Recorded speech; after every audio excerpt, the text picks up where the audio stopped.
बहुत बहुत धन्यवाद। आज तारीख है 3 अगस्त 2025, समय हो गया है 09:18 PM। तो अब मैं आपको अपनी इस दूसरी वीडियो में बताता हूँ। यह है वीडियो नंबर 71। ठीक है, भारत के अंदर जितनी भी अदालतें हैं इसमें 78% केसेस। अब आप कहोगे हितेश आप ये परसेंटेज कैसे बताते हो? सर ये टसार लाइन होती है। कभी आपने टसार लाइन में काम किया है? दुनिया जहान के किसी भी आंकड़े की परसेंटेज आपके स्क्रीन पे दिख जाती है। इतना भयंकर डेटाबेस है, सुपर कंप्यूटर से कनेक्ट होता है। ये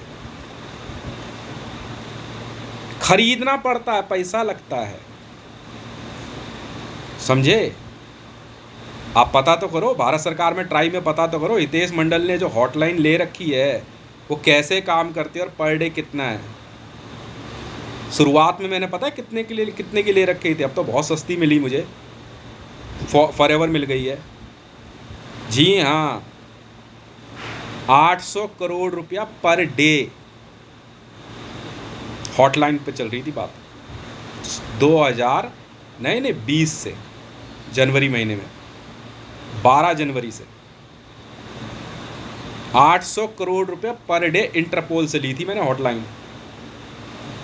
ऐसे ही वॉर की बात नहीं चल रही थी। और अब मैंने अपनी हॉटलाइन डाली। इसका मैं एक एग्जांपल देता हूँ। मेरी कॉलोनी में ज़मीन के नीचे से इतनी मोटी बिजली की तार डाली गई है। जानते हो क्या है? हैं? निगमा है, वो हॉटलाइन है। निगमा 4.5 हॉटलाइन डाली गई है।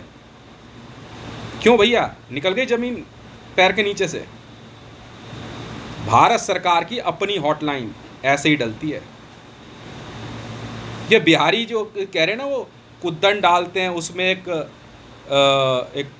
उल्टी सी डब्बी लगी होती है। ये कुछ नहीं, वायरलेस फ्रीक्वेंसी हैक कराते हैं। ये मैं भी जानता हूँ। ये सारे जो है ना, ये पाकिस्तानी हथकंडे होते हैं, जिससे CPR हैक करने में लगे हुए हो ना बैठ करके। ये असलियत है। जी हाँ, अब समझ में आ गई बेटा। ये जो ऑरेंज कलर की इतनी मोटी बिजली की तार डली ना कॉलोनी के अंदर, रोड के नीचे से, ये हितेश मंडल ने डलवाई है। निगमा 4.5 हॉटलाइन है बेटा, ये हॉटलाइन। हाँ, मैंने डलवाई। हाँ, मेरी कंपनी है ना निगमा 4.5, तुम्हारी नहीं है।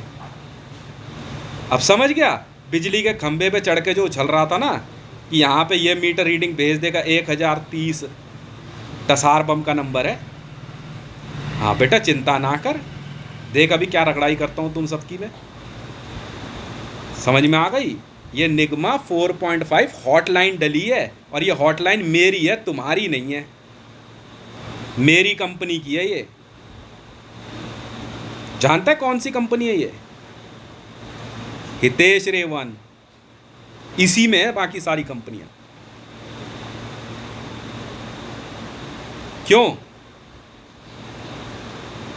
अब बात आती है परसेंटेज की। तो जब हॉटलाइन लोगे ना, सुपर कंप्यूटर से कनेक्ट होता है, तो स्क्रीन पे सब चमकता है। पैसा लगता है ना, पैसा वो तो है नहीं तुम्हारे पास। तो तुम ईरान से उठ के आ गए हो, पाकिस्तान से उठ के आ गए हो, और यहाँ करोगे क्या? सर मैं बताता हूँ आपको पूरी बात। सुप्रीम कोर्ट में यह है वीडियो नंबर 71। भारत के अंदर सर 78% केसेस अदालतों में पिप्पा के तौर पे डाले गए हैं। पिप्पा है कोई एजेंसी पाकिस्तान की। ये पाकिस्तानी और ईरानियंस आपस में झूठा लड़ाई झगड़ा दिखा के अदालतों में भारत सरकार का समय और पैसा बर्बाद करते हैं सर, और अपने ही लोगों को PCR पुलिस कंट्रोल रूम की जिप्सियां दिलवा देते हैं। ईरान में क्या है, दूर दूर तक बंजर जमीन है, खाने को तो इनको मिलता नहीं है। पाकिस्तान में क्या है, अपना उपजाते हैं भला। कुत्ता, बिल्ली, गधा, घोड़ा सब मार के काट के खाने को तैयार है। बात यहाँ से शुरू हुई थी सोशल मीडिया पे। मैंने एक ऐसी वीडियो वायरल करी जो बड़ी ही ऑब्जेक्शनेबल लगी पाकिस्तान को, कि पाकिस्तान के अंदर बकरे के बजाय गधे का मांस काट के बेचा जा रहा था, और कुत्ते का। ये वीडियो यूट्यूब पे अवेलेबल है। एक प्रेस रिपोर्टर इस बात के बारे में बता रही है कि किस प्रकार पाकिस्तान में गधे, घोड़े, कुत्तों का मांस काट के बेचा जा रहा है ईद पे। ये मैंने वायरल करी थी, मैं वही हितेश हूँ। ट्विटर @हितेश-रेवन। अरे क्या हो गया? सस्पेंड नहीं, 2 और सॉफ्टवेयर बना लिए मैंने @ वाले। अब क्या करोगे? अब क्या करोगे? अब क्या करोगे? @हितेश-रेवन बंद नहीं होने वाला। 1000 सॉफ्टवेयर बनाऊंगा चालू। तो सर ये 78% केसेस जानबूझ के आपस में लड़ाई झगड़ा मारपीट, उसके बाद ये करते क्या है मैं आपको बताता हूँ सर। ये ग्रुप बना करके किसी से भी लड़ाई झगड़ा कर लेंगे। लड़ाई झगड़ा करने के बाद खामखा की बात पे उसके घर पे हमला करेंगे, फिर कहेंगे कि पुलिस नहीं, अदालत नहीं, और उस मकान मालिक की हत्या कर देंगे। अचानक 200 लोग हमला करते हैं रात को चुपचाप और झगड़ा करेंगे जरा सी बात पे। मकान मालिक की हत्या करने के बाद झूठे कागज मस्जिद से तैयार किए जाते हैं। अमान मस्जिद वाले पहुंच जाते हैं, मुल्ला जी पहुंच जाएंगे ना, जैसे एक यहाँ रहते हैं। क्यों? मुल्ला जी घर पहुंच जाएंगे, हस्बैंड को एक तरफ कर देंगे, वाइफ को एक तरफ कर देंगे, प्रॉपर्टी ले ली।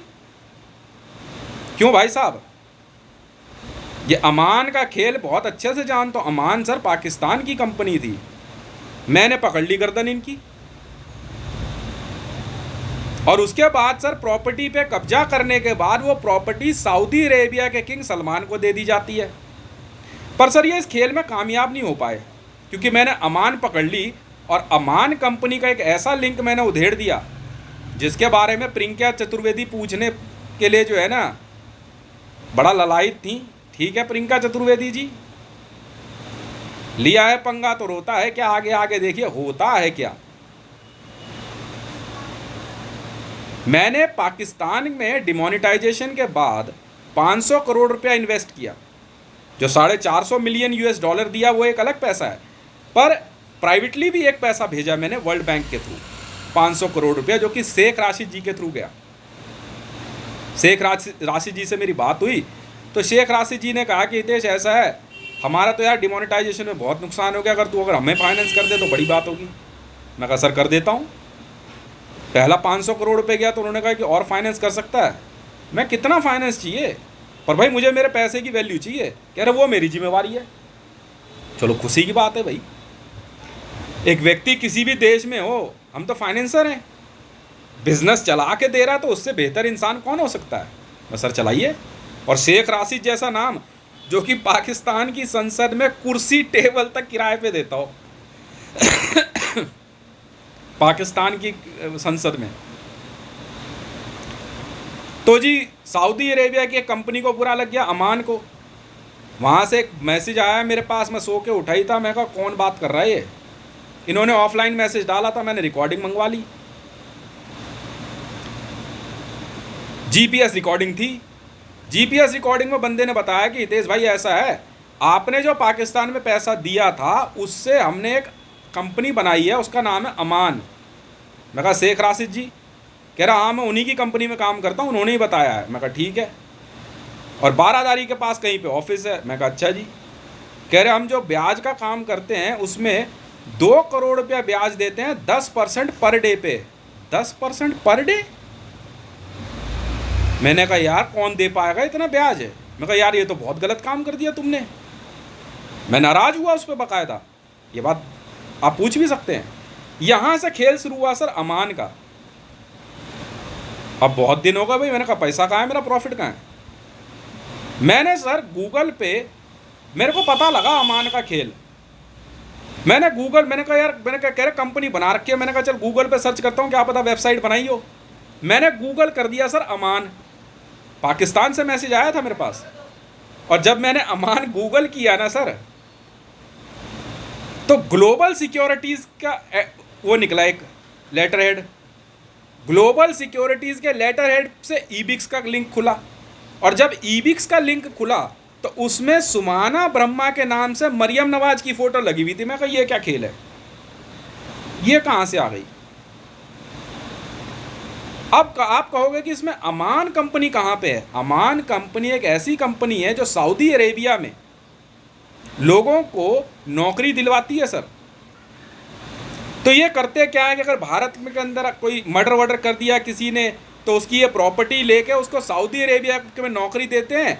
भले बंदा जाए ना, पर उसकी आईडी भारत के अंदर, ध्यान से सुनना मेरी बात, उसकी आईडी भारत के अंदर मुसलमान की कर देते हैं और उसकी प्रॉपर्टी और उसके पैसे की देखभाल और केयर टेकरशिप मस्जिद की हो जाती है सर। ये है खेल अमान का और ईबिक्स कैश का। और दूसरी तरफ ईबिक्स कैश के अंदर ईबिक्स का मतलब अमान है और कैश का मतलब हक्कानी नेटवर्क है। तहरीके तालिबान पाकिस्तान, ये इनके पावर ग्रुप हैं। और अमान का पावर ग्रुप आईएसआईएस है। मतलब गुंडागर्दी, मारपीट, प्रॉपर्टी पे जबरन कब्जा करना, लोगों को धमकी देना, पानी बंद कर देना, बच्चों की किडनैपिंग प्लान करना, ये सारा काम अमान सर। गूगल करो ना, गूगल पर साफ दिखाई देता है, डॉक्यूमेंट आता है। मैंने तो पूरा कनेक्शन 3 ढूंढा इसमें बैठ के आराम से। ऐसे ही मैं सामने नहीं आ गया बात करने के लिए इस मामले में। मैं पूरी एक्सरसाइज करी सर मैंने तसल्ली से। ईबिक्स में फ़ोन भी किया एक दिन मैंने नोएडा में। मैं कहा हितेश मंडल, तब तक मैं सुमाना ब्रह्मा का डॉक्यूमेंट पेश कर चुका था और मेरी 2-4-10 वीडियो भी आ चुकी थी ईबिक्स के बारे में। ईबिक्स कंपनी भारत में आज से काम नहीं कर रही। मैंने तो ये भी सुना कि श्री देवानंद जी के समय से है कंपनी। पर ईबिक्स कंपनी को चलाने वाली जो कंपनी है वो सर ग्लोबल सिक्योरिटीज़ है। और ग्लोबल सिक्योरिटीज़ यहाँ की नहीं है, वो रशियन इंटेलिजेंस है, प्राइवेट। इसका मतलब ये हुआ कि ISIS, Islamic state of Iraq and Syria को जो फाइनेंस कर रहे हैं, वो फाइनेंस रशियन गवर्नमेंट के थ्रू ग्लोबल सिक्योरिटीज़, और ग्लोबल सिक्योरिटीज़ के थ्रू ईबिक्स कैश, और ईबिक्स कैश के थ्रू अमान में जाता है, और अमान के through Saudi Arabia king Salman को। फिर इसमें सर 2 रास्ते खुल जाते हैं। ध्यान दीजिएगा, 2 रास्ते खुलते हैं। बिल्कुल, वो कैसे मैं बताता हूं आपको। पहला रास्ता अमान का खुलता है सऊदी अरेबिया, दूसरा खुलता है जूइश हक्कानी नेटवर्क। अब कहां जाओगे भैया? हितेश मंडल को अंगूठा छाप समझे हो? इंटरनेट सर्फिंग कर तो सही गूगल। मैं इससे पहले भी सर बहुत चीज़ों की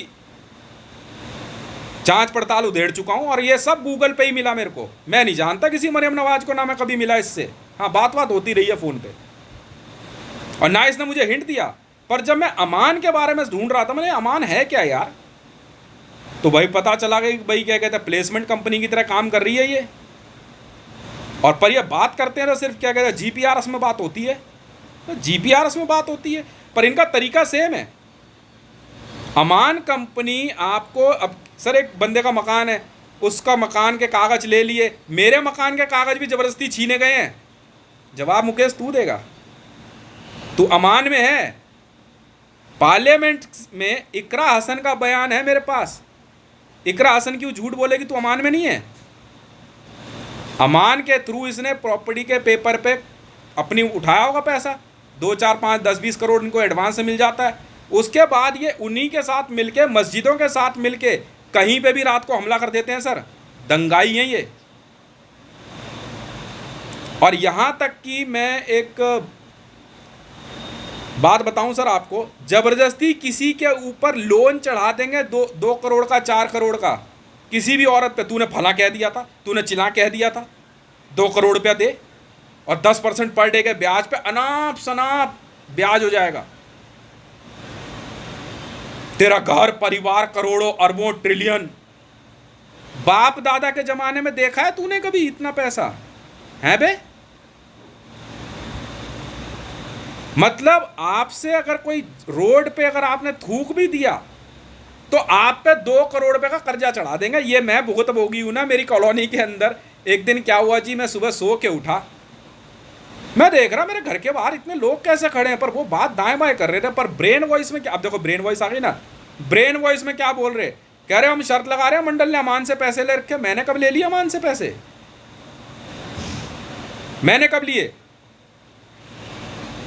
फिर मैं भी पीछे नहीं हटा, मैंने कहा ऐसा है 30 करोड़ रुपए की शर्त लगा ले। नाम ले दूं अब? मैं चाहूंगा कि सुप्रीम कोर्ट ऑफ इंडिया में वीडियो चले और भारत सरकार इस कॉलोनी में रह रहे, नहीं sir, 18 most wanted Islamic state of Iraq and Syria के आतंकवादियों की धरपकड़ शुरू करे। मैं कह रहा हूं आईबी से ले लेना, आईबी हेडक्वार्टर से ले ले। 18 आतंकवादी हैं, ये बोल दिया तो मैं पापी हो गया, मैं झूठा हूं? सर मुझे किसी भी तरह फंसाने की कोशिश है। 14/8/2024 को भी यही हुआ। बस किसी तरह इस आदमी को अमान में ले आ, क्योंकि अमान में टनल गेम में जाएगा तो अल सलीम का भूत पाइप पे बैठा हुआ है, अंदर से जाएगा तेरी गर्दन पकड़ लेगा, तुझे मार देगा। पागल वागल हो गया है क्या? है ये अमान का खेल है सर।